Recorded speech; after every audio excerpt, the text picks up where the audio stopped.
அரியலூர் மாவட்டத்தில் புற்றுநோயால் பாதிக்கப்பட்ட சிறுவனுக்கு 1 லட்சம் ரூபாய் உதவித்தொகையை முதலமைச்சர் ஸ்டாலின் வழங்கியுள்ளார்.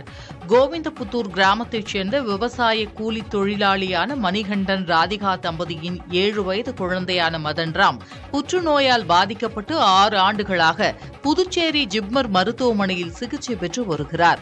இந்நிலையில் நீங்கள் நலமா திட்டத்தின் கீழ் ராதிகாவிடம் முதலமைச்சர் மு.க.ஸ்டாலின் வீடியோ கால் மூலம் பேசினார். அவரிடம் மகளிர் உரிமைத் தொகை கிடைத்ததா என கேட்டறிந்த முதலமைச்சர் வேறு ஏதேனும் உதவி தேவைப்படுகிறதா என கேட்டுள்ளார். அப்போது தனது மகனின் மருத்துவ சிகிச்சை குறித்து ராதிகா தெரிவித்துள்ளார். இதையடுத்து அவர்களுக்கு உதவி செய்வதாக உறுதியளித்த முதலமைச்சர் ஸ்டாலின் அடுத்த 1 மணி நேரத்தில் முதலமைச்சரின் நிவாரண நிதியிலிருந்து 1 லட்சத்திற்கான காசோலையை மாவட்ட ஆட்சியர் ஆனி மேரி ஸ்வர்ணா மூலமாக ராதிகாவிடம் வழங்கினார். தொடர்ந்து ராதிகா முன்வைத்த வேண்டுகோளை ஏற்று தையல் இயந்திரத்தை அவரிடம் மாவட்ட ஆட்சியர் வழங்கினார்.